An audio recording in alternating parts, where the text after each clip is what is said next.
Olá, eu sou o professor Paulo Silas Filho e na nossa aula de hoje nós veremos alguns aspectos das políticas criminais e a sua relação com a segurança pública. De que modo se faz segurança pública no Brasil? Quem é responsável por dizer o que é a segurança pública e quem é responsável por definir as atividades estatais que vão determinar as ações do Estado, as ações da polícia no Brasil. É justamente isso que nós vemos na nossa aula de hoje.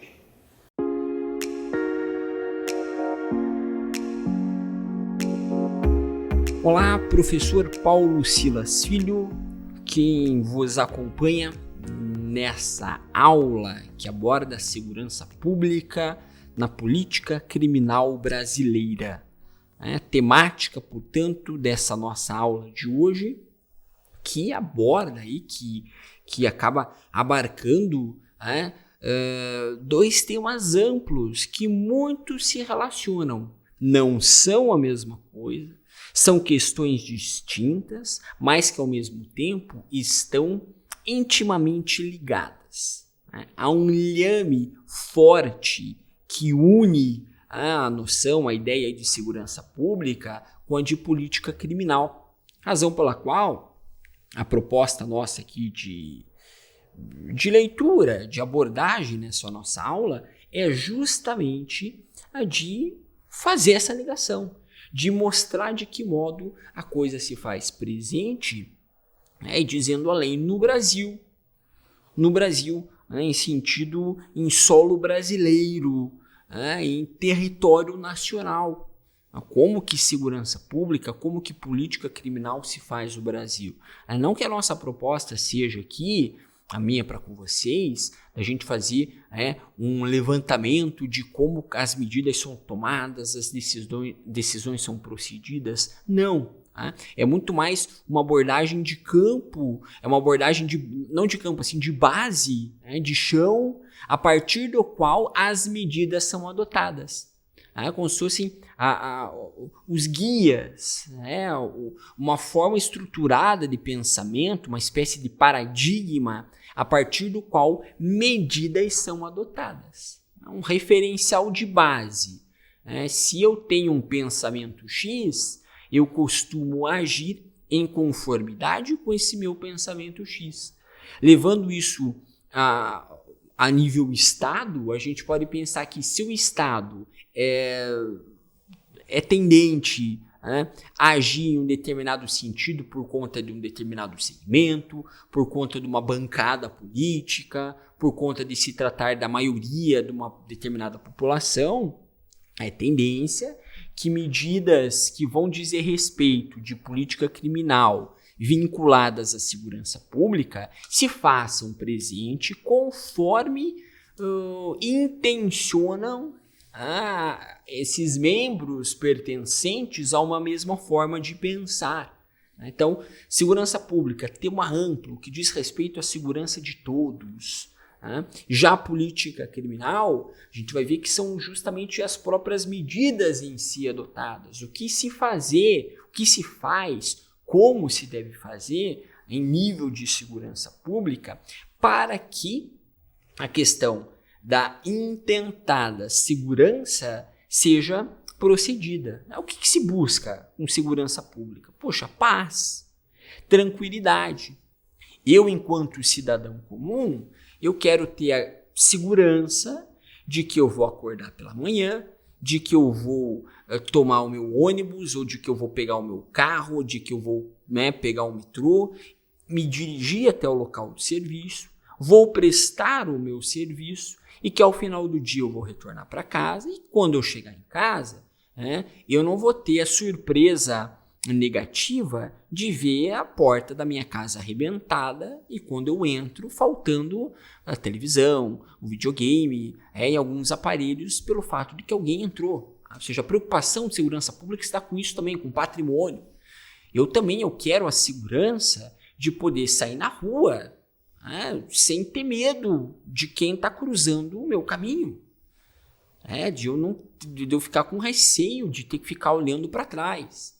De quando eu paro num sinal fechado, num semáforo que esteja no vermelho, eu não fique com receio, torcendo desesperado para que o semáforo abra logo, passe logo para o verde, para que eu arranque com o carro e não seja assaltado, né, na rua. Então percebamos, tudo isso diz respeito à segurança pública. São preocupações com relação a essas coisas que a matéria de segurança pública lida.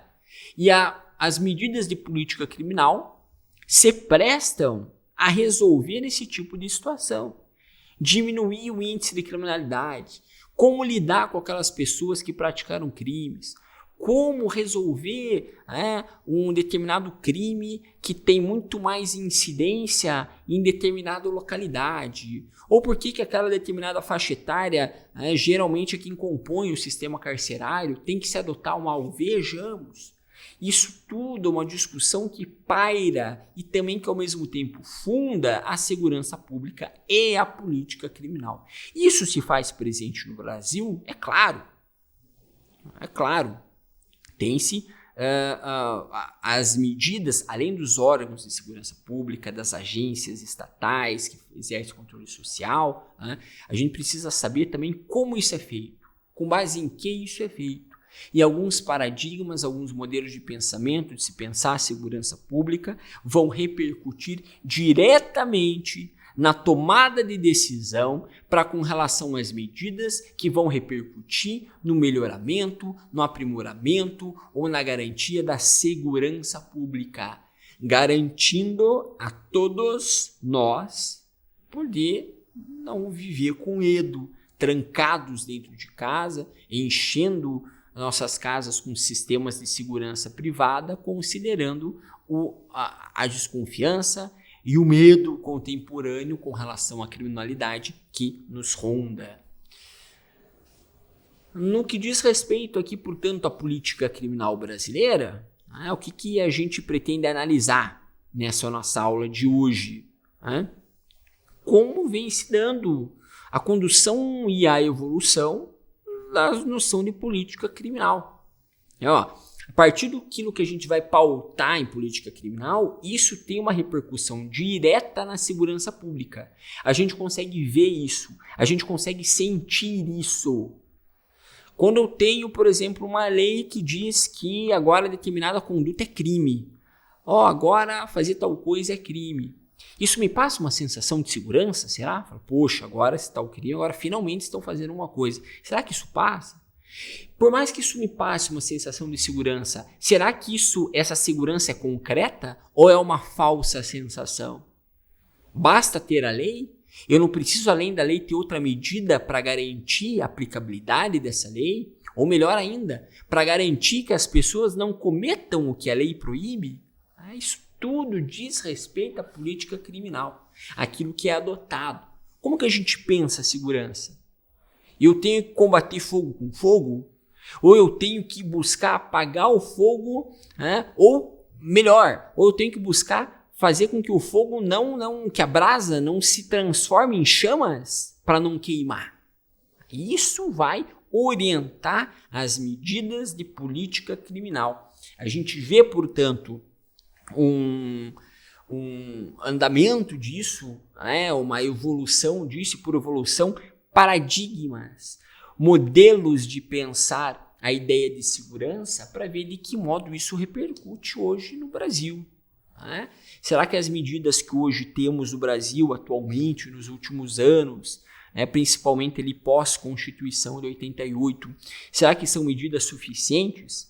Será que as medidas que se dizem combater a criminalidade estão de fato combatendo a criminalidade?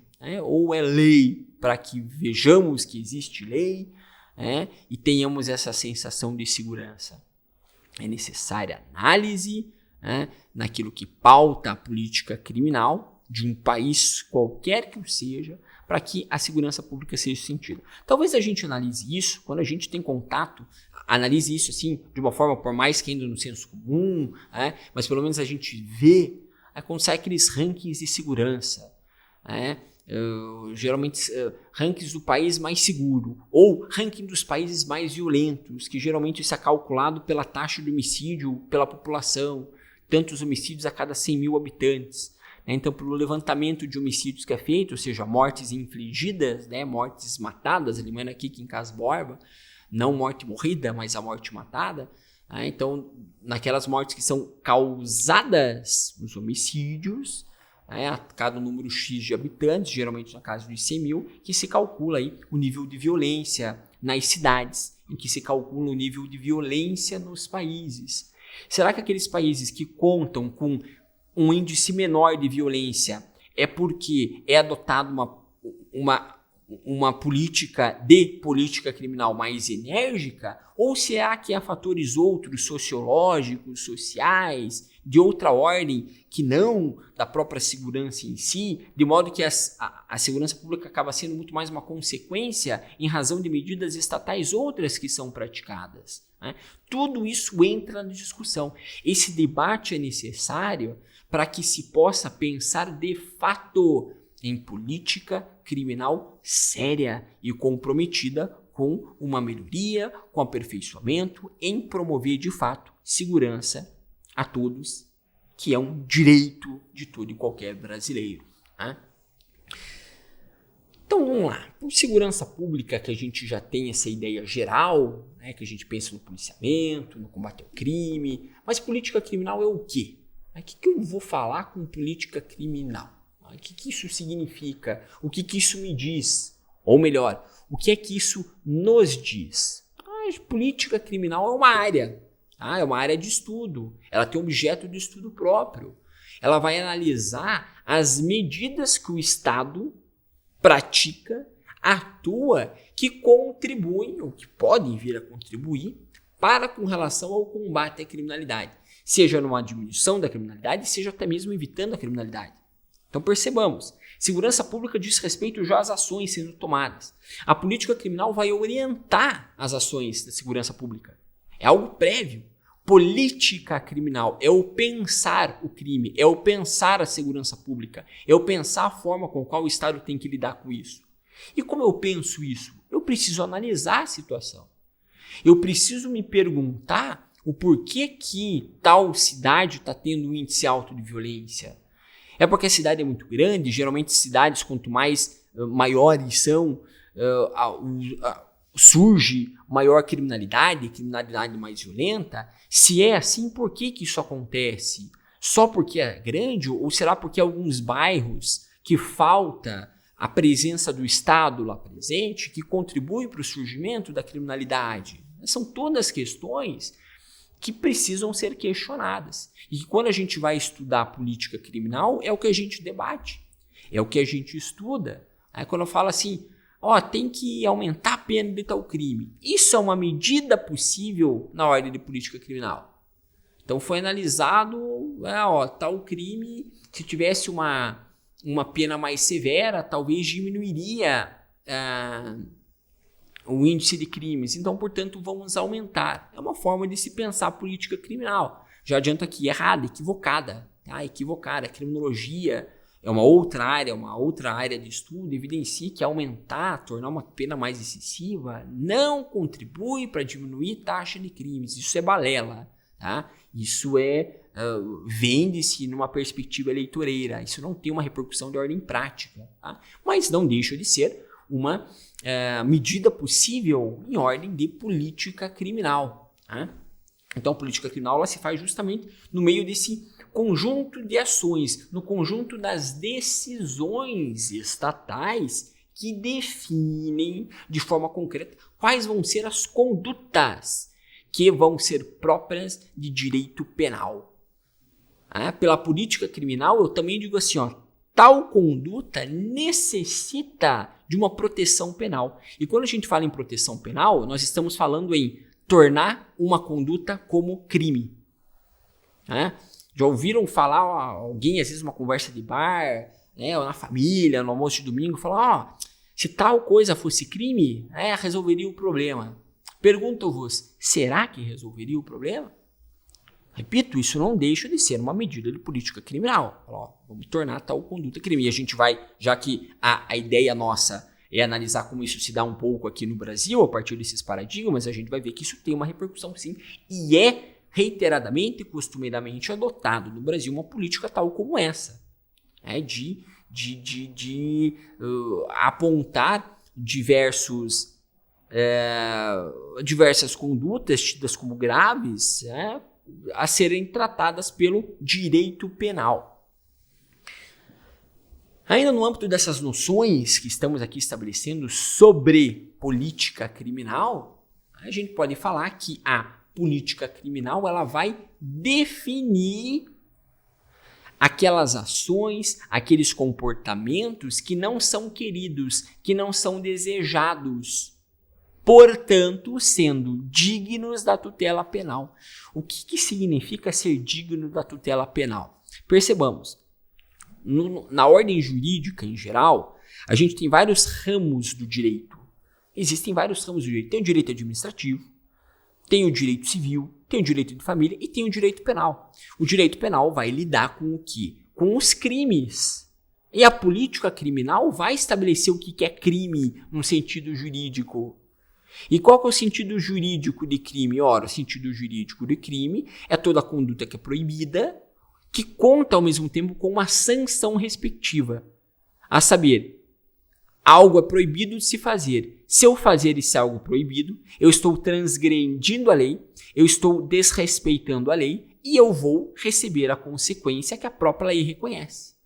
No caso do direito penal em geral, do crime, é o que a gente tem, por exemplo, o artigo 121 do Código Penal diz o seguinte: matar alguém, pena 6 a 20 anos. Então a gente tem a prática de um algo que é proibido, que caso alguém pratique esse algo, delito de homicídio, esse sujeito estará sujeito à respectiva sanção, a pena de prisão ali posta. E por que a política criminal vai definir o que é sentido crime? Porque não é só porque uma conduta é indesejada que ela é crime necessariamente. Percebam quantas condutas não são indesejadas. Que algum parente faz, vamos pensar, mascar de boca aberta. Terrível, né? O sujeito, ele tá almoçando e mastigando de boca aberta. É horrível, é desrespeitoso, incomoda. É incômodo. Então, é um comportamento indesejado. A pessoa que não sabe mastigar de boca fechada. Como se resolve isso? Eu vou tornar crime mastigar de boca aberta? Poxa, não, também não é assim. O sujeito precisa de uma educação moral. Respeito à mesa, respeito ao próximo. É feio, é nojento mastigar de boca aberta. Mas isso não é crime. Então percebamos, não é só porque um comportamento é indesejado que ele tem que ser tratado pelo direito penal. E alguns comportamentos vão ser levados em conta justamente nesse aspecto. Olha, essa conduta aqui, eu não estou falando de uma conduta que só incomoda, como mascar de boca aberta. Eu estou falando de uma conduta que causa um prejuízo grande para a pessoa. Então é caso de ser tratado pelo direito penal, tá ok. Mas só direito penal? Não, a gente tem outras áreas do direito. Suponhamos, furar o sinal vermelho. Não é errado furar o sinal vermelho? Tem lei proibindo furar o sinal vermelho? Tem. Só que quem trata do furar o sinal vermelho é o direito administrativo. O Código de Trânsito brasileiro vai impor uma multa e vai impor pontos na carteira, sanção de ordem administrativa para o sujeito que fura o sinal vermelho. Mas eu não puno com direito penal. Ao direito penal compete tão somente aquelas condutas mais graves. Quando nenhuma outra área do direito conseguir resolver, quando nenhuma outra área do direito for suficiente para lidar com o problema, aí sim o direito penal tem espaço. Então a política criminal vai analisar uma série de fatores para ver se é justificável encaixar aquela conduta nociva como sendo crime. E por que tem que ser pensado e repensado a noção de crime? Porque o direito penal, que vai lidar com o crime em sentido jurídico, é a mais enérgica das áreas do direito. É a mais ferrenha. Por quê? Porque ela tolhe a liberdade do sujeito. O direito civil dói no bolso, suspende direitos, aplica multa, furar o sinal, caso de direito administrativo, suspende direitos, aplica multa. E no caso do direito penal, qual é a sanção? Cadeia. Restrição da liberdade. Então é uma área mais severa. razão pela qual tão somente aqueles comportamentos de fato graves que repercutam em mácula, que causem dano concreto, é que poderão ser tratados pelo direito penal. Isso tudo diz respeito à política criminal, porque a gênese ou o âmago da definição de crime desses comportamentos vai dizer respeito à política criminal. Essa discussão que aqui acabamos de estabelecer, essa reflexão na realidade, é o que é refletido na ordem de política criminal. Poxa, é caso de eu fazer que tal conduta seja crime? Será que uma multa do direito administrativo não basta para buscar conter o sujeito? Isso é pensar política criminal. Quem diz o que é crime? A gente está falando, compete fazer essa reflexão, né, e proceder a forma, mas quem faz a política criminal? Quem define? Poder legislativo. É o poder legislativo, e podemos dizer mais federal, ou seja, a União, que vai definir o que é crime. A Constituição Federal, no seu artigo 22, trata de algumas matérias que a competência para legislar sobre, ou seja, a competência para criar lei, é só da União, é exclusiva da União. Uma dessas matérias é direito penal. E é o direito penal que vai definir o que é crime. Então, quando em ordem de política criminal, eu entendo, essa conduta é grave, tem que ser crime. O que eu faço para que ela seja crime? Eu anuncio que é crime? Meramente? Não. Eu anuncio formalmente que é crime. E como eu anuncio formalmente que a coisa é crime? Criando uma lei. O crime, para que seja crime, tem que ser em lei. O que faz com que uma conduta seja crime é a lei. É o chamado princípio da legalidade. Se tiver lei, a coisa pode ser crime. Mas aí se questiona, mas quem faz essa lei? Daí o artigo 22, a importância do artigo 22 da Constituição. Só a União. Por quê? Porque o município também faz lei. Temos legislativo no município? Sim, Câmara de Vereadores. Os vereadores representam o legislativo no âmbito municipal. Nos estados também existe leis estaduais. Percebamos, uma lei municipal votada no município de Palhoça, por exemplo, Santa Catarina, só vale na cidade de Palhoça.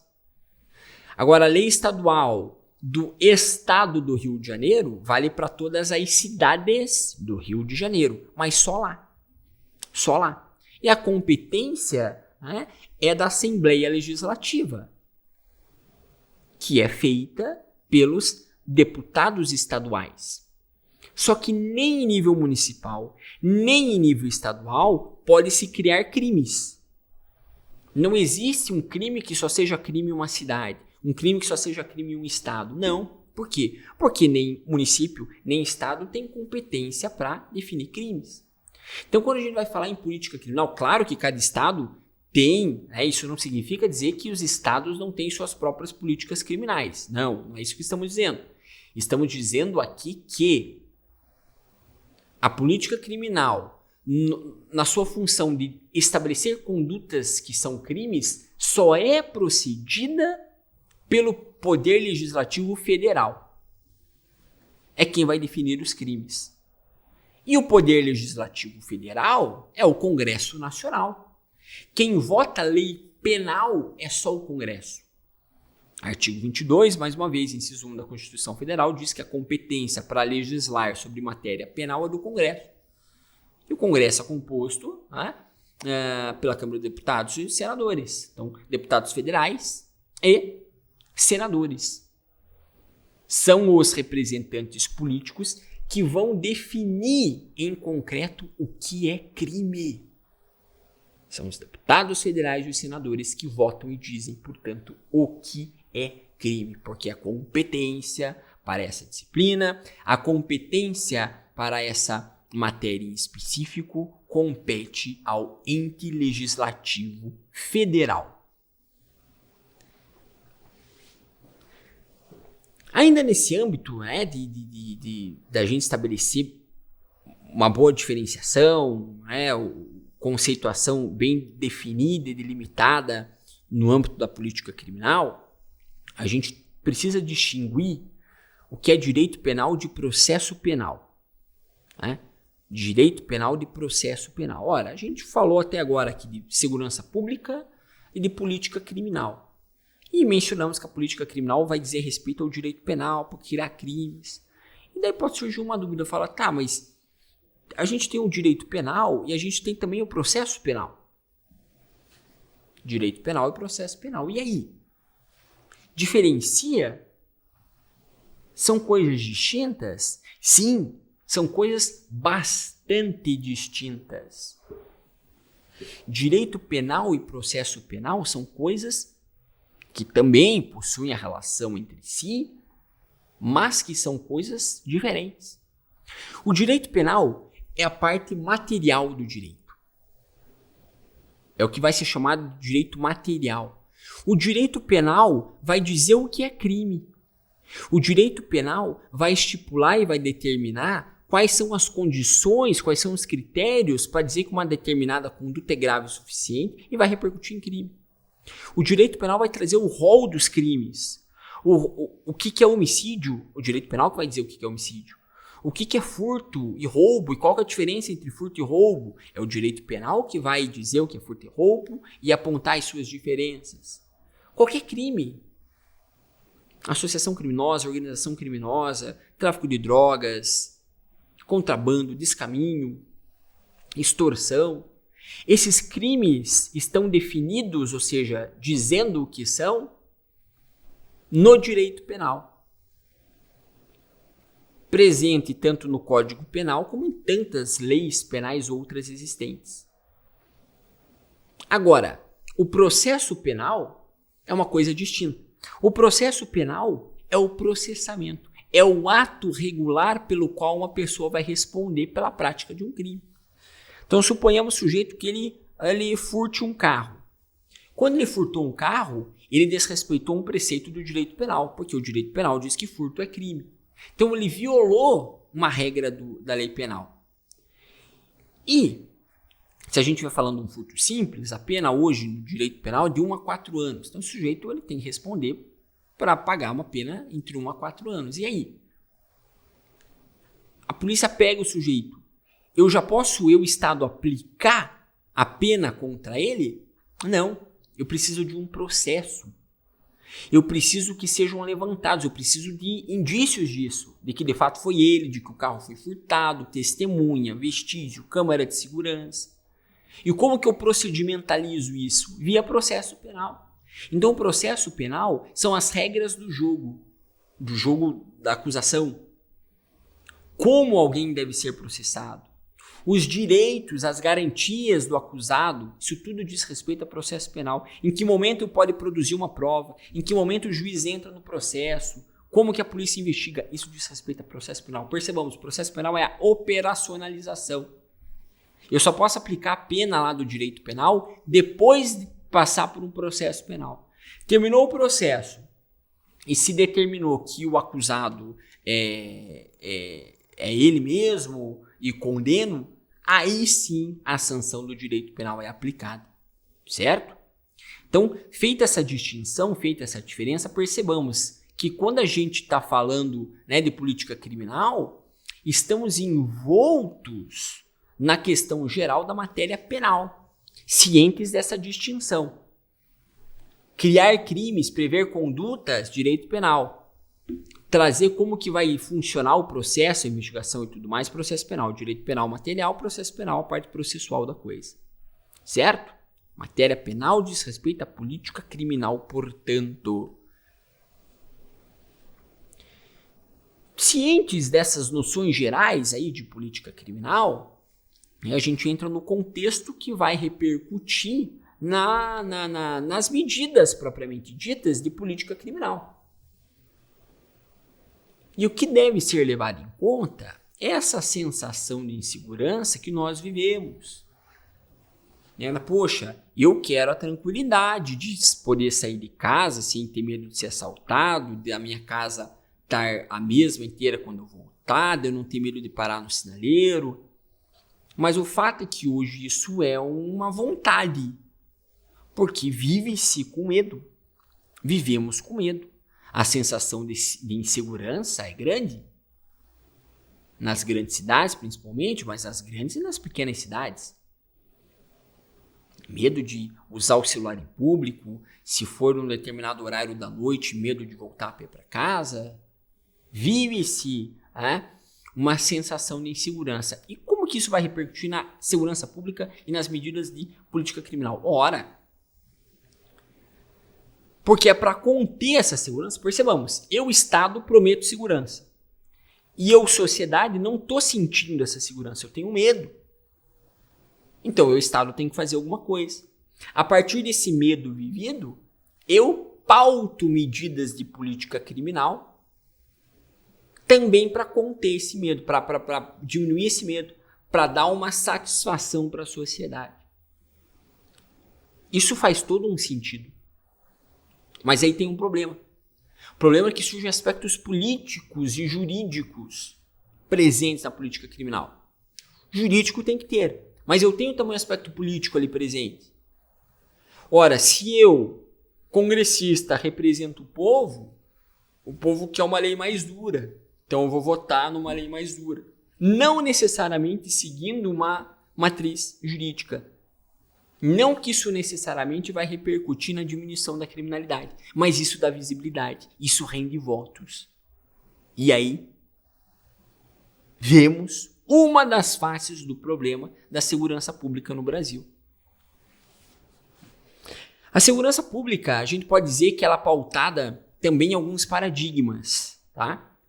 A gente pensa em modelos de pensamento para raciocinar as melhores ou as mais ideais, as mais concretas medidas de segurança pública. Aqui a gente fala do paradigma da defesa social, modelo de defesa social.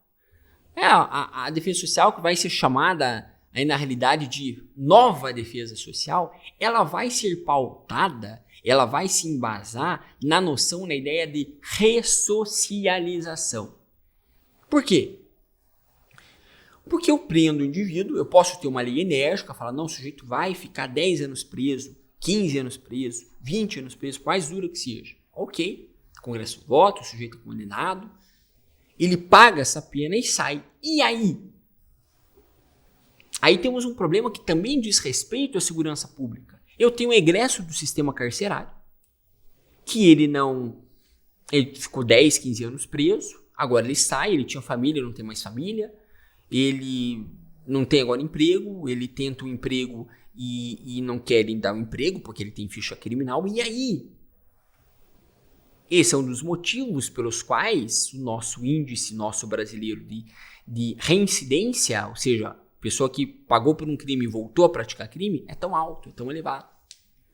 Então, o modelo de pensar da nova defesa social vai se pautar na ideia de ressocialização, ou seja, o sujeito quando ele está preso, ele precisa ser ressocializado, ele precisa aprender alguma coisa, ele precisa estudar, ele precisa trabalhar, porque quando ele sair, eu não quero que o sujeito volte a praticar crimes, não quero que ele volte, que ele reincida na prática delitiva.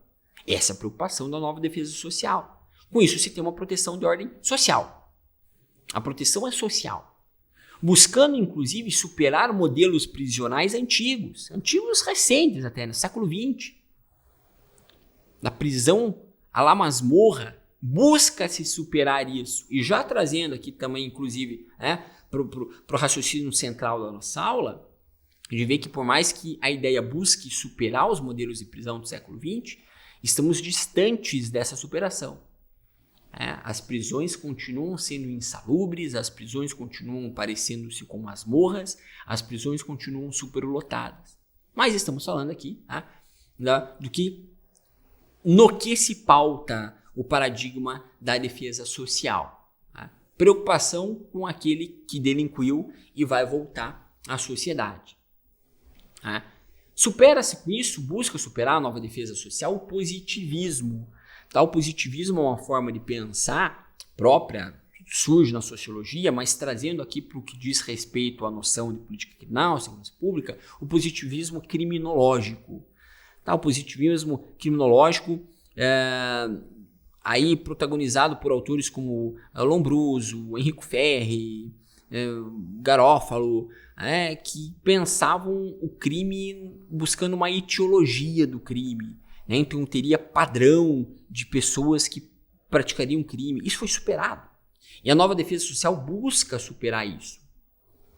Porque eu não posso, por atributos físicos do sujeito, querer dizer que esse sujeito é criminoso ou tende ao crime. Isso é problemático demais. E a nova defesa social vem buscar romper com esse positivismo.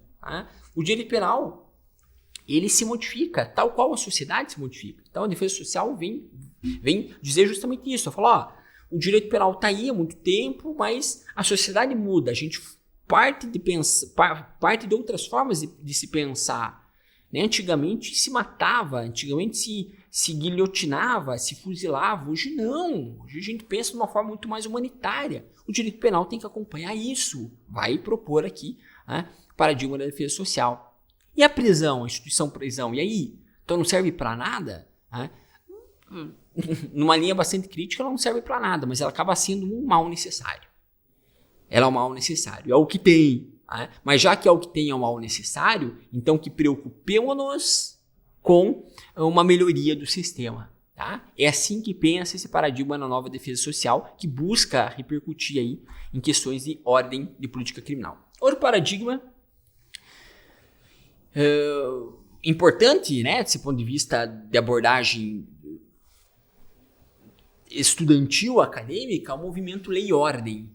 O movimento Lei e Ordem ele surge na década de 70 nos Estados Unidos, em que estabelece a necessidade de ações enérgicas do Estado. No contexto do movimento da Lei e Ordem que surge a teoria das janelas quebradas, que pregava que a gente precisa reprimir a pequena delinquência. Se eu vejo um prédio com uma janela quebrada e ninguém faz nada, aquele prédio aos poucos vai sendo depredado, porque as pessoas têm noção, têm ciência de que não acontece nada. Agora, se o sujeito quebra uma vidraça e recebe uma punição, eu consigo manter as vidraças. Veja, essa é uma forma de pensar própria do movimento Lei e Ordem, uma das teorias surgidas nesse contexto. Ou seja, eu tenho que ter ação enérgica do Estado, repressão como medida íncita, própria, necessária para conter a criminalidade. Eu preciso conter os crimes pequenos, inclusive, também, porque é do crime pequeno que surge o crime grande. Veja, é assim que se pensa esse movimento Lei e Ordem. Nesse âmbito ainda, no movimento Lei e Ordem, vejamos, a própria população, nessa sensação de insegurança que mencionamos, acaba pedindo medidas mais drásticas. Vê no noticiário que aconteceu um crime grave. Meu Deus, tem que prender e deixar para sempre preso. Tem que aumentar a pena. Então, a própria população acaba clamando por medidas mais drásticas, por medidas mais severas, leis severas, inclusive com penas excessivas. Há quem pregue por prisão perpétua, tem que combater o crime de forma drástica. E o movimento Lei e Ordem, nesse sentido, acaba contribuindo para difundir medo, terror, e acaba virando um círculo vicioso. Eu tenho medo de andar na rua, daí eu assisto a mídia, porque a mídia ajuda a propagar esse medo, esse terror. Criminalidade, morte de sangue, morte disso, e eu fico ainda com mais medo. E daí vira uma bola de neve, vira um círculo vicioso. Eu, cidadão, quero medidas mais drásticas. E o Estado acaba adotando essas medidas mais drásticas, porque anuncia que precisa dessas medidas mais drásticas. Então, o movimento Lei e Ordem é isso, é repressão, é ordem. A partir dessas duas perspectivas, nova defesa social e Lei e Ordem, como que a gente consegue visualizar isso no Brasil? Para analisar a política criminal brasileira, a gente precisa não só ver como age a polícia, a gente não tem que ver só como que num bairro a criminalidade acontece. Isso tudo faz parte do todo, claro, mas é um todo. Tem que ser analisado o funcionamento da justiça. Tem lei, tá? Mas tem processo? Tem gente sendo processada por essa lei? Percebem? Né? Tem lei? A lei serve para alguma coisa ou é lei para inglês ver? Né? E as medidas adotadas em sede de segurança pública, elas são eficazes? Eu tenho policiamento, eu tenho patrulhamento, eu tenho contenção da criminalidade? Isso tudo é necessário analisar na questão da política criminal. No Brasil, o que tem se visto cada vez mais é que o direito penal ele acaba sendo utilizado muitas vezes tão somente para punir. A punição pela punição, ou seja, o movimento de lei e ordem nesse sentido. Por que a punição? Porque fez errado, tem que ser preso. E daí, a necessidade de se pensar pelo paradigma da nova defesa social e falar assim, se o cara está preso, isso é necessário, então, uma ressocialização desse sujeito. Ou só vai deixar preso e depois soltar. E aí? Uma preocupação que se tem em política criminal. Atualmente, muito se tem votado muitas leis, cada vez mais crimes novos, mas sem qualquer preocupação numa melhoria do sistema carcerário. Isso é problemático. Quem paga a conta somos nós todos. Enquanto membros da sociedade, enquanto contribuintes tributários, mas também enquanto vítimas. Algo a se pensar. O problema é que o debate público sobre segurança pública acaba sendo muito influenciado pelo senso comum punitivo. O que é o senso comum punitivo? É achar que tudo é resolvido na base da porrada. É achar que tudo é resolvido na base de tornar crime grave. Aumenta a pena, cria crime. Isso não resolve o problema. Mas é anunciado, é vendido como fosse. E a política criminal brasileira, infelizmente, é muito influenciada por esse paradigma e acaba sendo influenciada pelo senso comum punitivo. As pessoas falando, tem que ter pena mais dura, tem que ter mais crime. E são feitas penas mais duras e são feitas mais crimes e vira o círculo vicioso. Nunca tá bom. Cada vez maior a massa carcerária. E o problema de base nunca é analisado. Quando se diz aqui de aumentos de crimes novos, não é da prática dos crimes, que isso continua, é um problema. Mas aumentos de crimes novos no sentido de criação de novos tipos penais, com o judiciário chancelando isso. É o caminho atual para o qual o Brasil tem andado cada vez mais. Há muito que se fazer em medida de segurança pública. Isso só é feito com respeito, com atenção às ideias que pautam as políticas com estudos sérios, comprometidos e, conforme vimos no início da nossa aula de hoje, isso é pensado pelos congressistas, isso é pensado pelos políticos do Legislativo Federal, razão pela qual todos temos uma participação nisso no momento de escolha, no momento da cobrança dos representantes. É necessário que congressistas tenham noções sérias, acuradas, aquilo que estão estudando aqui hoje e se aprofundando depois, para poder falar alguma coisa sobre segurança pública. Portanto, aqui fica nosso referencial bibliográfico que pautou esse nosso diálogo, essa nossa conversa de hoje, o qual eu sugiro a pesquisa e a leitura, assim como a bibliografia que é indicada como leitura complementar, os exercícios de vocês e tudo mais que formam os estudos individuais e coletivos de todos. Ficamos aqui, portanto, eu, professor Paulo Silas Filho, deixando um grande abraço e desejando bons estudos.